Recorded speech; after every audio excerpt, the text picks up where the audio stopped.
Hai, Assalamualaikum warahmatullahi wabarakatuh. Kembali lagi dengan saya Najma dari Audit.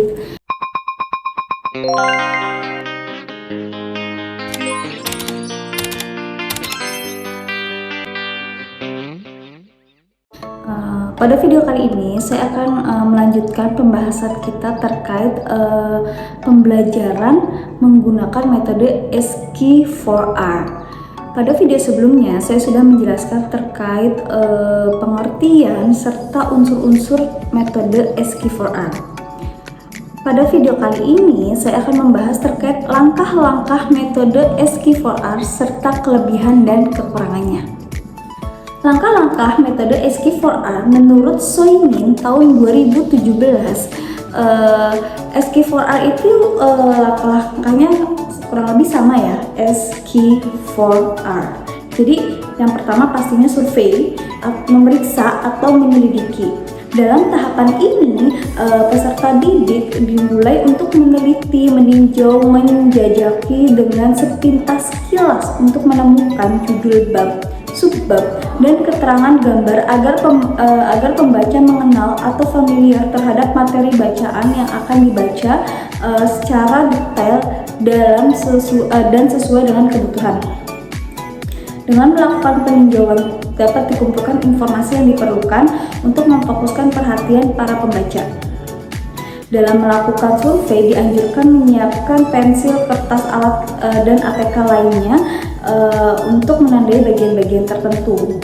Bagian yang penting dijadikan sebagai bahan pertanyaan yang perlu ditandai. Yang kedua yaitu tentang bertanya atau question. Setelah melakukan survei, mungkin akan ditemukan beberapa butir pertanyaan. Kita dapat mengajukan pertanyaan yang bisa dijadikan pembimbing dalam membaca agar terkonsentrasi dan terarah. Jumlah pertanyaan tergantung pada panjang pendeknya teks dan kemampuan dalam memahami teks yang sedang dipelajari. Jika teks yang sedang dipelajari ini berisi hal-hal yang sebelumnya sudah kita ketahui, mungkin hanya perlu membuat beberapa pertanyaan. Sebaliknya, apabila latar belakang pengetahuan tidak berhubungan dengan isi teks, perlu menyusun pertanyaan sebanyak-banyaknya. Kemudian yang ketiga yaitu membaca atau read. Pada tahapan ini kita mulai membaca dengan teliti dan seksama paragraf demi paragraf. Sebagaimana kita ketahui, setiap paragraf mengembangkan satu pemikiran pokok. Jika kita gabungkan keseluruhan pikiran pokok akan menjadi satu kesatuan. Tercerminlah ide-ide utama dari serangkaian paragraf dalam satu wacana. Jika dirasa sulit membaca dengan teliti dan seksama, maka pembaca minimal untuk menjawab pertanyaan-pertanyaan yang telah dirumuskan pada langkah sebelumnya. Bagian ini bisa dijalankan dengan efisien dan efektif apabila peserta didik benar-benar memanfaatkan daftar pertanyaan tersebut, yaitu membaca dengan maksud mencari jawaban atas pertanyaan-pertanyaan tersebut. Yang keempat yaitu memberikan contoh atau refleks. Refleks bukanlah langkah yang terpisah dengan langkah membaca, tetapi merupakan suatu kesatuan.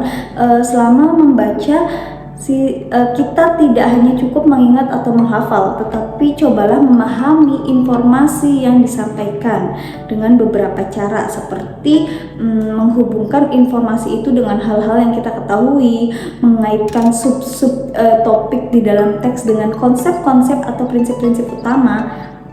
Cobalah untuk memecahkan kontradiksi di dalam informasi yang telah disajikan, serta mencoba untuk menggunakan materi untuk memecahkan masalah-masalah yang disimulasikan dan dianjurkan dari materi pelajaran tersebut.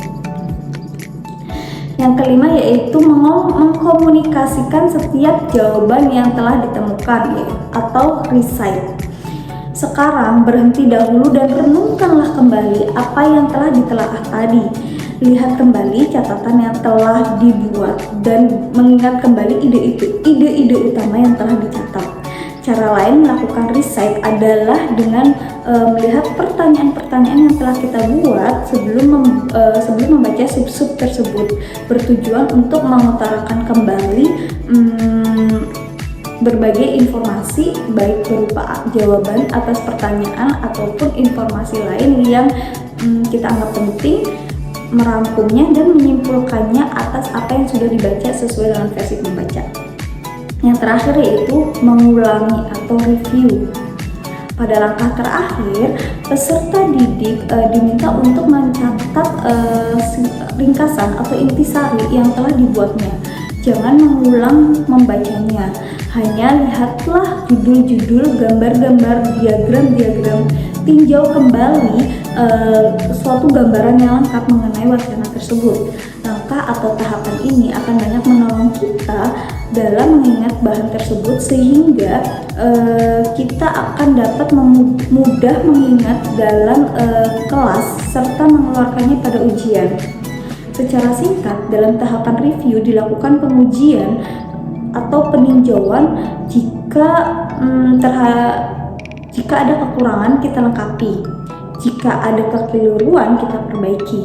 Akhirnya tersusunlah struktur informasi yang jika kita kembangkan akan tercipta wujud pengutaraan kembali yang relatif lengkap dan bagus. Kelebihan dan kekurangan dari metode SQ4R. Sebelum kita membahas kelebihannya, mungkin lebih enak kita membahas kekurangannya terlebih dahulu. Kekurangannya yaitu yang pertama, strategi ini tidak dapat diterapkan dalam semua pembelajaran biologi karena materi biologi tidak selamanya mudah dipahami dengan cara membaca saja, tetapi juga harus ada prakteknya. Kemudian apabila dalam penggunaan metode SQ4R kita tidak teliti, kita akan mengalami kesulitan dalam mengikuti materi tersebut. Terus yang ketiga yaitu apabila kita tidak aktif dalam proses belajar, maka kita tidak akan mendapatkan hasil yang baik dalam proses pembelajaran. Dan yang terakhir yaitu siswa yang tidak mengikuti dengan baik cara pembelajaran dengan model SQ4R, maka siswa kesulitan dalam menerima pelajaran. Nah, selanjutnya yaitu kelebihan dari metode SQ4R. Yang pertama yaitu dengan adanya tahap survei pada tahap pembelajaran, hal ini dapat mengembangkan rasa keingintahuan kita tentang materi yang akan kita pelajari sehingga dapat meningkatkan motivasi dalam belajar. Yang kedua yaitu kita diberi kesempatan mengajukan pertanyaan dan mencoba menemukan jawaban dari pertanyaan kita sendiri dalam melakukan kegiatan membaca. Dengan demikian dapat mendorong kita berpikir kritis, aktif dalam belajar dan pembelajaran yang bermakna. Yang terakhir yaitu materi yang dipelajari peserta materi yang kita pelajari melekat pada periode waktu yang cukup lama.